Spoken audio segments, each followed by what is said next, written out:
Still got T.Y. Hilton if he can stay healthy.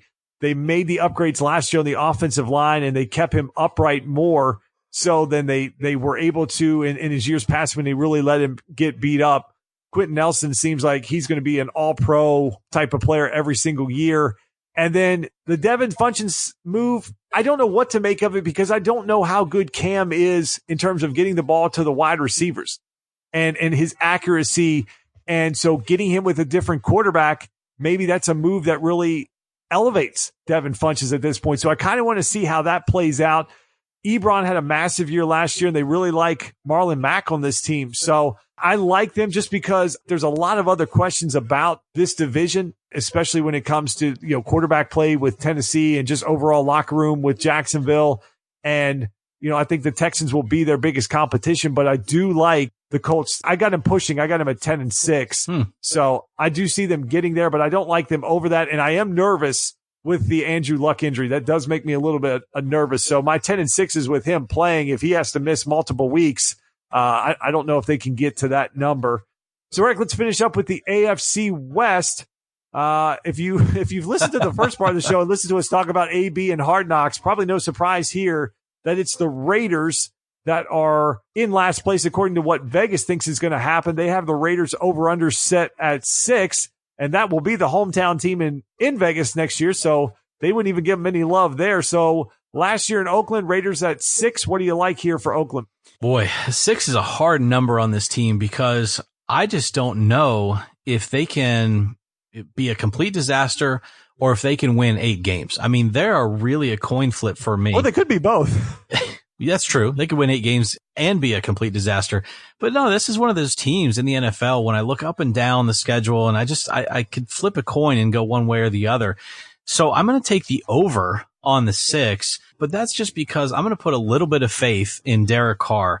I'm going to say that, if Tyrell Williams can somehow be healthy and Antonio Brown can somehow figure out who Antonio Brown is, then I think they have a chance. The only problem is their running game is subpar to me.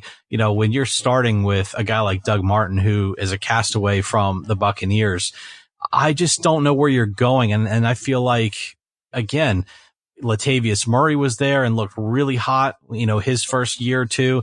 Then you try to fill the gap with a Marshawn Lynch, and now you're bringing in, last year bringing in a Doug Martin, and I just feel like it's not there. But this team, they've got to win games. I mean, if they're under 6, we have a whole different conversation then. Well, that's where I've got them. I mean, I've got them at 5-11. I think they go under here just because I don't know what this team's going to do defensively. I think they're going to I think Josh Jacobs is going to overstep Doug Martin as long as he can get his pass protection down. I think they'll go the opposite way there. Yeah. They like Richard as their third down back in Washington in that role as well. If you've watched Hard Knocks, they really seem to like Hunter Renfrow a lot, and we don't know how AB is going to fit into this team. And they did make the upgrade to Tyrell Williams. So they finally have given Derek Carr the weapons. But on the defensive side of the ball, I just don't know if they've done enough. Farrell seems to be kind of hit or miss right now as a rookie. Just watching him when they had the joint practice with the Rams, it's not like he dominated in that. Then they had to go out and sign Vontaze Burfict to play middle linebacker, and he really hasn't been that effective outside of being the guy who gets a lot of fines for stuff. Has he ever been that effective? Early in his career he was, and then he just kind of went in this direction of being a headhunter and getting fined the majority of what he makes in the year. So a lot of questions there. This team always plays undisciplined at times, and I think they're in a tough division. The AFC West, they've got the AFC South, the NFC North. The NFC North is not going to be a pushover when you've got Chicago, Green Bay, and Minnesota that these teams are going to have to play, plus the Chiefs twice, Chargers twice. I mean, there's not a lot of wins out of that group. So I just think they're going to win some games versus bad teams. They might jump up, but I just don't see them getting a 6. I have them at 5-11. So we talked about Denver, where we might go here. Vegas has them at 7. As a Broncos fan, I hate to say it, Eric, but I'm going under on this team. I've got them at 6-10, and it was a struggle to find even the 6. And when you look at the way the Denver schedule opens up, it is not pretty. I may not be in a very good mood for the first 6 or 7 weeks once the NFL season starts with my Broncos here. But what do you like with Denver with the number at 7? Well, it's hard to argue with the guy who's a huge Denver Broncos fan. So probably what you say will go in terms of my opinion versus your opinion on this.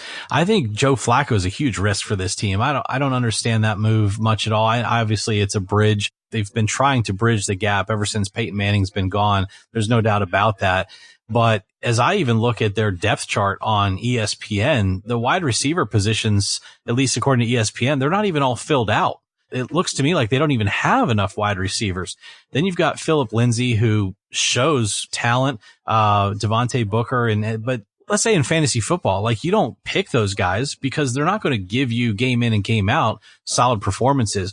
I know during the draft, you were pretty excited though about the defensive changes, obviously with a guy like Chubb, and then even, reaching for a tight end with Jake Butt. So I feel like there's hope here, but I've got to go under with you. Yeah, I think defensively, they're going to be excellent, but I don't know what this team's going to do offensively. I think Sanders could be in for a big year. It seems like him and Flacco do have a connection. Then they do have Cortland Sutton. They have Deshaun Hamilton. So the receivers aren't bad. Royce Freeman has really struggled. He had a huge run in the Seattle game, and he's done nothing else since that in the preseason. So there's a lot of concern there. And I think Phillip Lindsay will ultimately be fine because he's kind of a guy that can do it all. He can run the ball.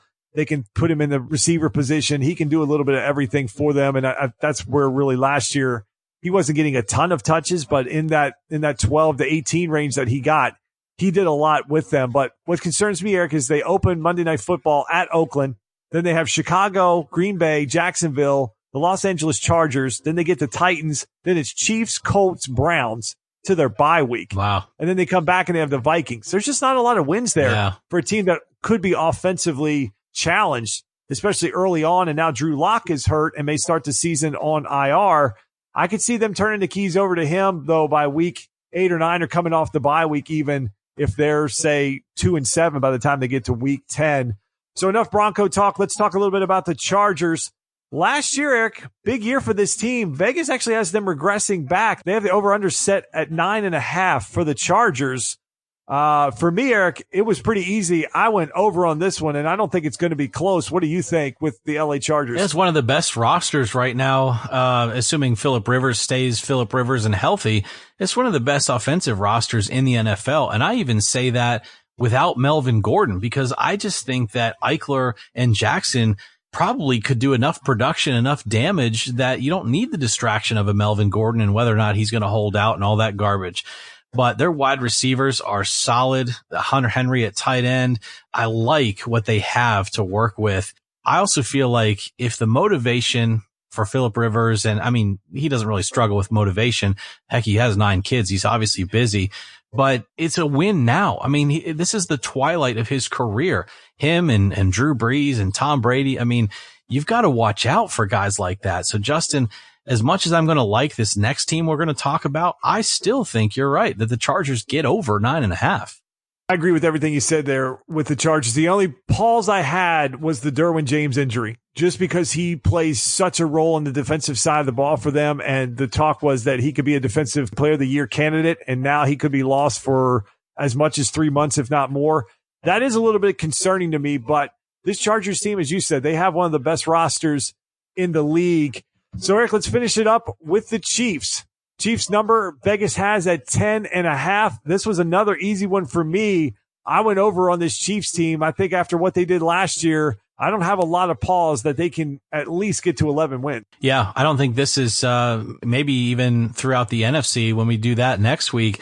This one might be the easiest one that Vegas gave us because I would put a lot of money on 11 wins or more with this roster. So I said the Chargers have one of the best. I think my Eagles have one of the best. I really think the Chiefs are in a prime position. They keep Hill. He's not on suspension. I think Damian Williams, even save Carlos Hyde, leave him out of the discussion even. I think Damian Williams and Darwin Thompson out of the backfield are scary fast. And if Sammy Watkins can just do enough to keep Tyreek Hill open over the top, have we ever seen a talent as dynamic as Patrick Mahomes? And neither one of us root for the Chiefs, and I know you're probably root against them, obviously, but gosh, and I haven't even said Travis Kelce. I mean, just the numbers and the names of what they've done the past couple of years just pop off the page, Justin. This is an 11-win team or more, easy. Yeah, and they got rid of some of their pass rushers. They did go out and get Tyrann Mathieu. They didn't play that great a defense last year because the regular season, a lot of times until you get to December, is a lot of high-scoring games, especially when the weather's warm, and it's a lot of shootouts. And they play at Arrowhead, and everybody knows about that and the advantages there in that 1 o'clock game spot where it's tough. They're going to have a lot of primetime games as well. But Mahomes has shown nothing that he's going to regress, and they've just put so much speed around him. They still have his safety valve and Kelce. There's nothing right now that sticks out of not to like on this team. The Damian Williams injury is kind of a concern, but I think they've got other guys that can step in if needed on this team. And I just see them blowing that 10.5 number away. Well, that was a lot of fun. We'll do the very same thing with the NFC next week. Even a guy like Cam Newton is in the news tonight because he apparently left the game in the preseason game tonight for the Panthers with a foot and ankle injury. We don't know if it's serious yet or not, but we'll keep our eye on that over the next week. He's in a walking boot. Oh, was he? It's getting reported, yeah. Okay. So definitely something to keep an eye on, and maybe we'll be adjusting some numbers next week. Wow. And we've talked about Cam Newton the past year or two with expectations, and is he really rising to the level that his stardom should have been at after the Super Bowl run they made a couple years back? So we'll definitely be keeping our eye on that until we get to these NFC conference previews next week. I also want to point out, isn't it funny that, all this stuff with AB, and then here we have the NFL.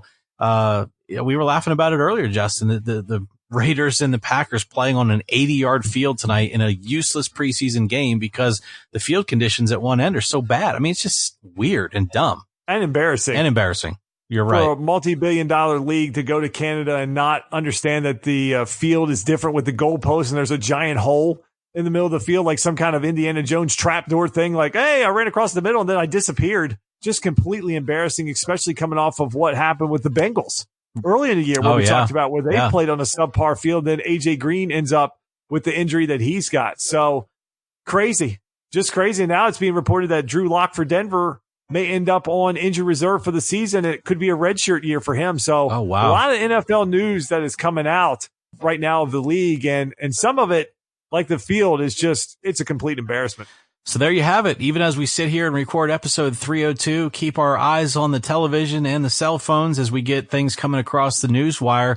We'll try to keep it in front of you as much as we can from a podcast perspective, week in and week out. We do appreciate you listening. We hope you have a great weekend. Enjoy the remainder of the NFL preseason games. Like we said, we'll hit up that NFC conference preview next week and hopefully keep up with all of the talk-worthy news. We appreciate you listening. Have a great week.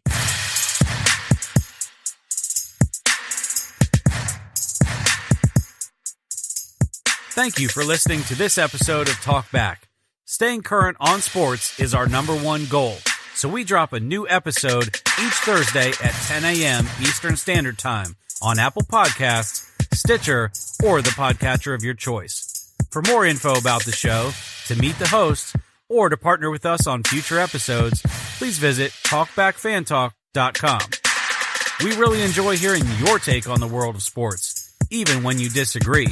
After all, this show is dedicated to you, the fans. So get direct access to us on Twitter using @TalkbackJustin and @TalkbackEric. Check out our corporate feed on Twitter and Instagram using the handle @TalkbackFanTalk.